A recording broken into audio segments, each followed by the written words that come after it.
Denton, Texas, a very cool place full of very cool stuff.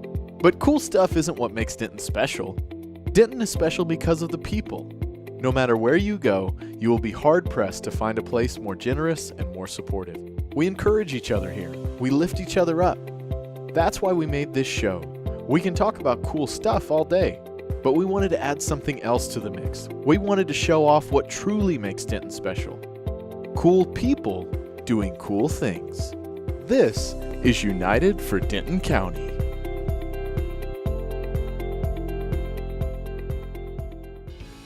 I'm Gary Henderson, and welcome to United for Denton County. We're excited to be bringing you this, our first episode. In these episodes, we're going to tell you about community needs, but more importantly, we're going to tell you about people making a huge difference in the lives of people across our communities. Today, we're going to talk about homelessness. But first, let's talk about myths to homelessness, and let's bust some of those myths.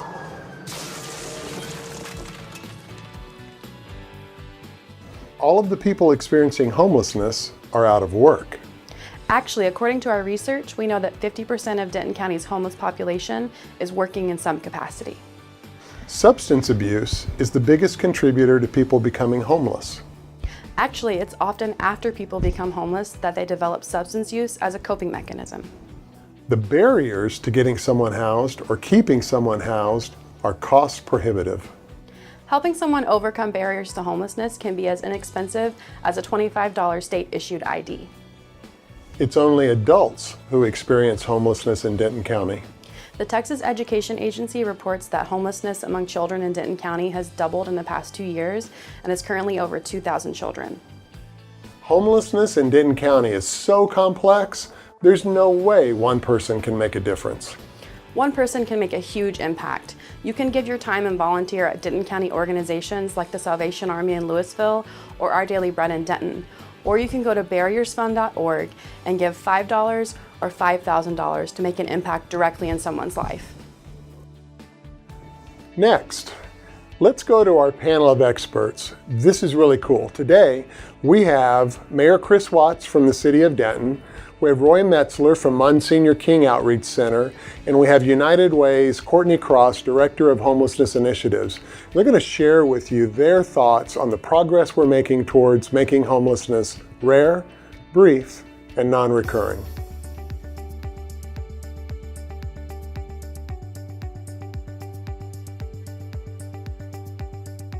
Welcome to United for Denton County. I'm excited about today's first conversation. We're going to talk about homelessness in Denton County. The communities that make up Denton County are very caring, philanthropic communities, and their goal, along with our goal and the goal you all have really been working on for several years, is to make homelessness rare, brief, and non-recurring. But Mayor Chris Watts, it really started with you. You were the leader several years ago. Talk to us about the beginning and kind of where you think we are today compared to 4 or 5 years ago. Appreciate the invitation. When I got elected, I realized that we had a homelessness problem, but it didn't seem like there was a lot of education. I just knew nothing about it. So we had a task force that we created with nonprofits in the community and the experts in the community to really help us get a system together. And out of that system, out of that task force came several recommendations. One was hiring our homeless coordinator, Courtney here, and the city also donated a building to Monsignor King Outreach Center to start another shelter. And so that began the progress of putting a plan together and in place, and then we expanded it countywide through United Way's initiative of the Denton County Homelessness Leadership Team to ensure that it was a county solution and not just a City of Denton solution. Right.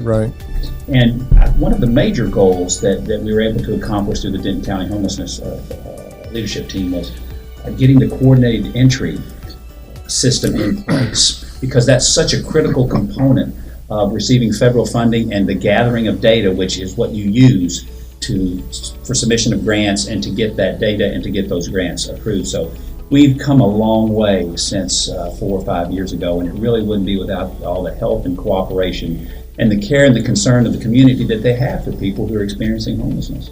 Well, and that's true, Mayor, but it also goes to your leadership and using your position as Mayor of Denton to make this a focused effort for not just the City of Denton, but for the county as a whole. Recently, we had the opportunity to work with some students from UNT, and Roy, they came into your Monsignor King Outreach Center, and they had the chance to talk to some of their clients, some of your clients. Let's listen to what they had to say. I became homeless 6 years ago when my boyfriend packed his stuff and left me in the mobile home all alone. I became homeless through divorce. I used to have a place. I used to have a good job. I lost my job through hurt my knee, and I don't have it any longer. So, Roy, after hearing that, just share with us, what are some of the faces of homelessness that you and your volunteers see in the shelter every day? Yes, if people have a preconceived notion of what the average homeless person looks like, I invite them to come volunteer at the MKOC one evening, and they will see that a great mixture of all races, young, old, single men, women, families. We have families come in. Over 35% of the average client that stays with us is gainfully employed. Wow. They have income, but they just don't have enough savings to get an apartment or a place to stay. Sure. So it is a very wide variety. Some have been recently out of their homes. Some have been homeless for years. It's very varied. Yeah. For some who don't know the story, the name Monsignor King Outreach Center has special meaning here in Denton County. Share a little bit about that name. Absolutely.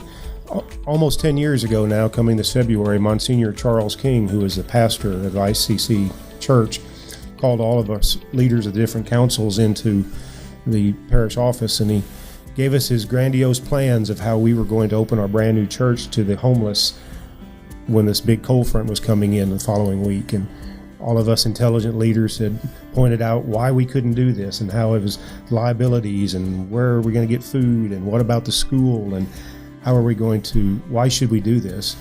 And he looked at us all and said, we should do it because it's the right thing to do. Yeah. And that has been MKOC's mantra ever since. And we continue to preach that it is the right thing to do.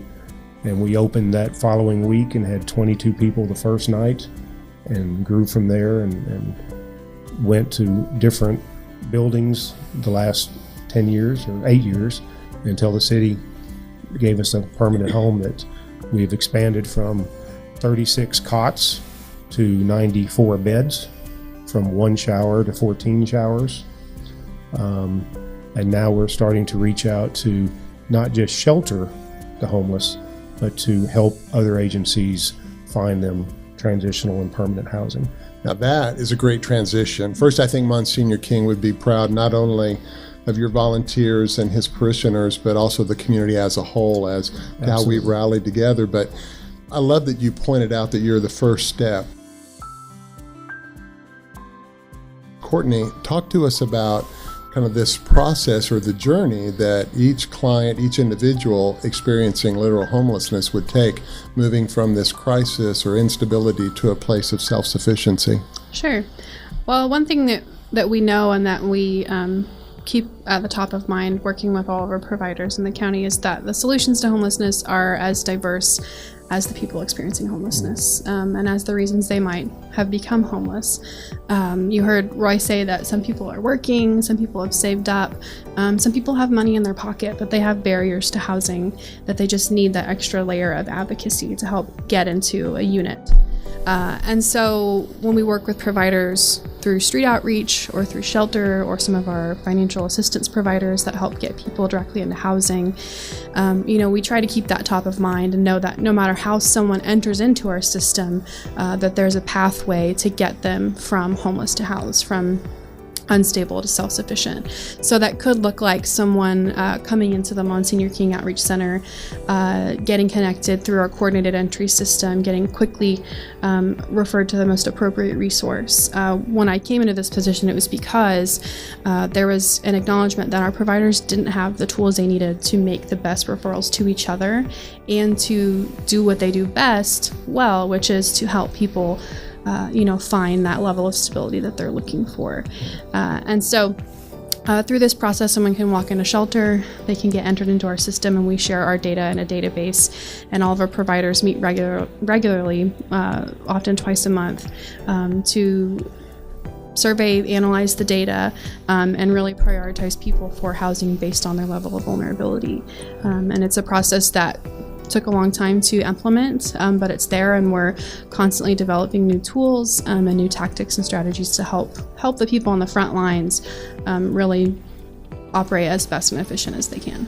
Well, and kudos to those nonprofit organizations who were willing to change their operating procedures, how they receive people experiencing literal homelessness into their organizations. That's a big deal to ask organizations to adapt, but it was so important to create that seamless process as you described. So, Mayor Chris Watts, you have been our leader for several years in this domain, and you've laid down a next bold goal for us. Colonel Chris Martin in the community, president of the Denton County Veterans Coalition, has often said that it's great to be a veteran in Denton County. A lot of work has been accomplished in the last few years to help 41,000 veterans who live in our community, over 9,000 who came to us or came back to us suffering from mental illness, PTSD, for example. But you've staked a bold claim for our community with regards to veterans. Share that with us. Well, I think what we've done is we've signed on to an initiative through the National League of Cities to end veteran homelessness by 2020. Of course, we started this process long before then.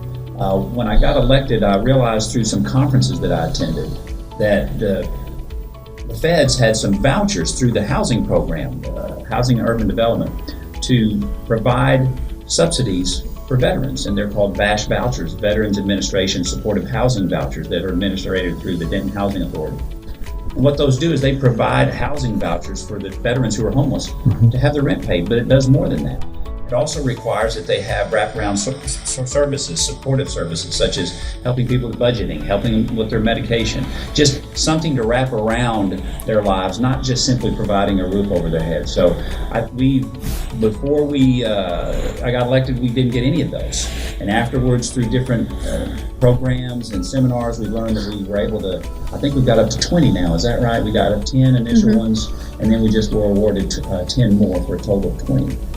So we're very proud of that, and it's a very worthy goal. I mean, these men and women have sacrificed tremendously for us to be able to sit here today and enjoy the freedoms in this country that we have, and it's the least that we can do to provide them decent living, safe living, and supported living. So I'm very proud of everybody in the community. United Way has been a big help in that with the Veterans Initiative. That was a pilot program that now I believe was taken over by the county.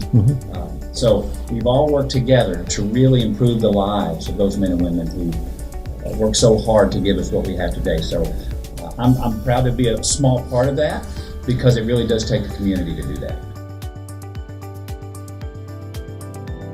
Well, I'm excited. So Courtney, as backbone support to the Denton County Homelessness Leadership Team, that's a bold goal, but is it achievable? Absolutely. We've already, as Mayor Watts said, we've already laid the groundwork for a lot of what it takes to have your community to be considered ending veteran homelessness. We've got an active by name list of all the veteran households in our county that are experiencing homelessness, which is really one of the biggest hurdles. To be able to solve a problem, you have to know where you're starting from.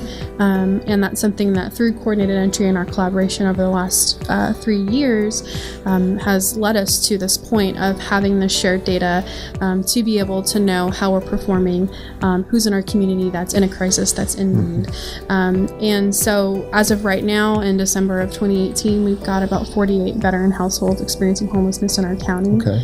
And that's a doable number. It may sound like a lot, but over the course of 2 years, between the existing resources we have and resources that we know we can pull in, we're really poised as a county to be able to really establish and solidify a network and the processes to serve a veteran should they be at risk of or experience homelessness in our county. And that's what it means to end veteran homelessness. It means you reach what's called functional zero. It means you've got shelter accessible for veterans who need it. You've got rental assistance or financial assistance for veterans should they come to a point of crisis, if they choose to take advantage of those services.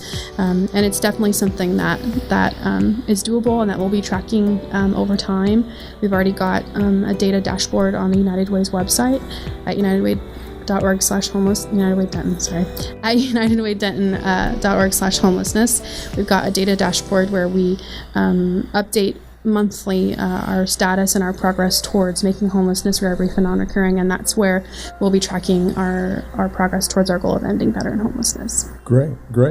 So after we reach functional zero with veteran homelessness, what's the next exciting thing on the horizon for the Denton County Homelessness Leadership Team?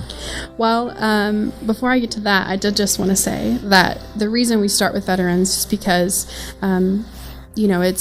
there is so much of that community support for our veteran population. Not only do we know that they're deserving and that these are men and women who have experienced trauma that have led them to their situations, and it is our responsibility as a community to meet them in that crisis and help them find that stability.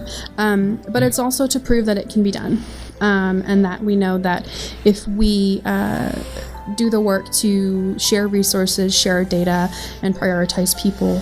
And if we start with a population like veterans, that we know there are existing resources and mechanisms in place that we can learn from those, and from there work towards other priority populations, like families fleeing domestic violence or people experiencing chronic homelessness, who may also, similar to our veterans who've been in combat, may also be experiencing or have experienced some sort of trauma that have led to a mental illness. So we're excited to reach one goal and then move on to the next. But for now, what we have coming up is a pretty exciting opportunity that we've developed collaboratively with our partners in the community, and that's a coordinated effort of landlord outreach. We are very grateful to have gotten support from the City of Denton and the City of Louisville, and another donor to support a housing navigator position. And the same way that we've worked to streamline and organize someone's entry into our housing crisis response system, we'd like to see them leave successfully. We'd like to see people leave our shelters with a place to go and a place to stay and a support network around them. And one of the barriers that we've identified is the ability to effectively network with and advocate on behalf of the clients we serve, with the real estate and property management community. Landlords have a business to run. Often, the smaller companies, landlords with maybe a smaller portfolio, that's their livelihood. And it can be asking a lot depending on their experience or maybe their concerns or fears of what they've heard from other landlords who've rented to someone maybe with a voucher, or some other sort of subsidy. They can be hesitant to rent to some of the people that we serve. A lot of the people that come into our shelters and walk into our nonprofit doors are there because they've come to a point of crisis and they've come to an obstacle that they can't overcome by themselves.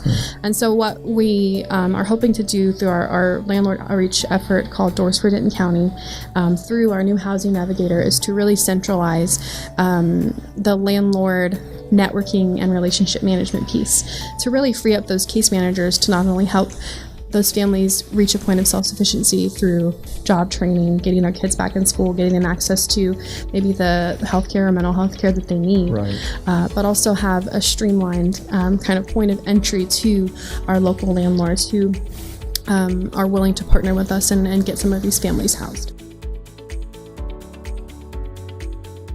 So let me ask this question. If someone listening or watching today wanted to get involved and help make homelessness rare, brief, and non-recurring, Courtney, how would they volunteer with United Way of Denton County? Well, in January of 2019, January 24th, we have coming up what's called the annual point in time count. It's a census of people experiencing literal homelessness. It does two things. It gives us a really great snapshot of people experiencing homelessness in our community on any given day, and it gives us some really good insight into their experience and their needs. And we are currently recruiting volunteers for this. It's a one-day survey. We have volunteers attend one training prior to the survey and then show up for about a 2-hour shift the day of on January 24th. And you can go to unitedwaydenton.org/homelessness to find out more about how to volunteer.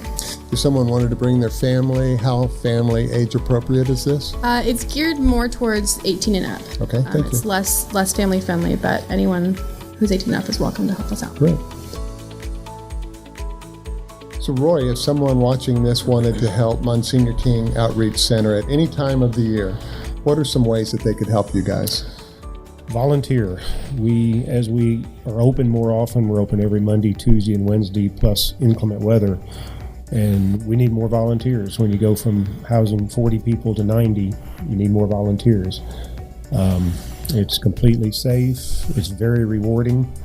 I think the first time you do it, you might be a little apprehensive, but after that, you look forward to it, because the gratefulness of people at the shelter is just amazing. How much they appreciate what we do for them, and it's very rewarding. So volunteer, obviously. Donations, we are a 100% volunteer organization, so we rely on the community to help us, and they have in the past, and I know they will in the future. I just applaud you for the work you've done in each of your three areas. Mayor, we'll let you have the last word. If you were encouraging the community to help us go to the next level, making homelessness rare, brief, and non-recurring, what would you say to them? I would say there's two things, primarily. You've got the Barriers Fund now that United Way administers. That's a fund that you can contribute to that will help fund either deposits, repairs, anything that really can cause someone to either become homeless. In other words, we're going to help prevent homelessness, or it's a barrier to get into a unit. It's amazing how little sometimes that takes, how much just little help it takes to get somebody in that door. And then I want to just send out a challenge to people who own rental properties. I own rental properties in this town, and so I certainly want to take my own encouragement, and that is, how can we continue to find properties where people are willing to give people a second chance? Because I know United Way is ready to partner with them in the Barriers Fund, and I know that other social service agencies are wanting to do that. And then lastly, if you don't have the time to volunteer your person, give of your purse, give of your financial resources, because that's what all these organizations need. I mean, it takes money to solve these kind of problems, and we're not going to get around that. So I'm encouraged by what we're doing. We are light years ahead of where we were 3 or 4 years ago, and it's the hard work and dedication, quite frankly, the love of the community that has allowed us to get to this place.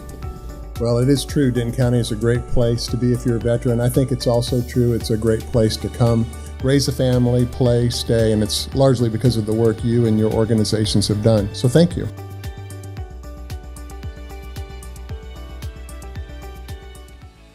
Hey, Jake, give us some fun ways to get involved helping people across Denton County.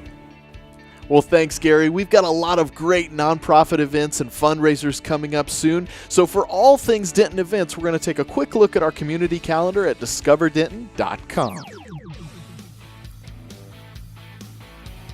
First up on the list, we've got January 18th, the Your Beautiful Luncheon and Style Show being put on to raise money for the American Cancer Society. This event is going to be celebrating survivors of cancer, remembering those who have battled cancer, and raising money for research right here in Denton County. So make sure you clear your calendars for that. Right after, on January 19th, we have got United Tribute being put on by United Way. The big feature of the night will be the Dancing with the Stars event, where local celebrities will be competing for the coveted Mirror Ball Trophy. That'll also be happening at the Denton Convention Center, so make sure you clear your calendars for that as well. Kicking off right after that, we've got the Denton Black Film Festival happening on January 23rd, or kicking off on January 23rd, going all the way to January 27th. All through downtown, people are going to be enjoying films, music, art, activities, all sharing stories from the African American community, and that is all being put on by the Denton African American Scholarship Foundation. So make sure you check out that event. February 1st, we've got an evening of raised awareness.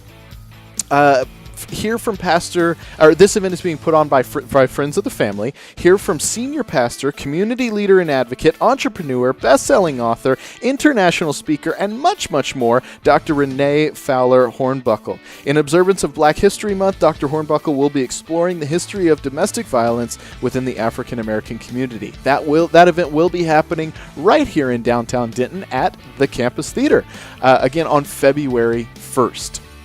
All right. After that, on February 17th, Friends with Benefits is putting on Armadillo and Friends Pizza Palooza over at Armadillo Ale Works. They're bringing in 10 different pizza places worth of pizza for people to try all sorts of different pizzas and see who's going to win. In addition to that, they're going to have craft beer, art, music, all sorts of cool stuff happening. So make sure you head on down and participate in that event, which will be raising money for all of the Friends with Benefits activities that they do throughout the year. Last but not least on our list, Serve Denton is putting on Celebration featuring Elizabeth Smart. Elizabeth Smart was abducted at age 14, and after 9 months of being a captive, the police found Elizabeth and returned her to her family. Elizabeth has become an advocate for change related to child abduction, recovery programs, and national legislation, and will be speaking right here in Denton, Texas, also at the Embassy Suites Denton Convention Center. So make sure you clear your calendars for that event as well.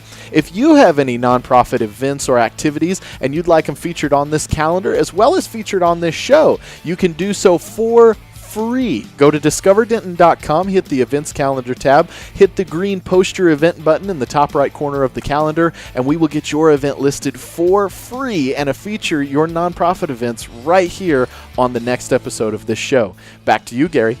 Thank you for giving us your time to watch and listen to this today. You know, Denton County is a great place to live, raise a family, work, and a great place to come visit. You've heard of some really fun and creative ways to make a difference. Courtney talked about the Barriers Fund. If you want to learn more about ways you can help people who just need a hand up in our community, visit our website, unitedwaydenton.org. Thank you.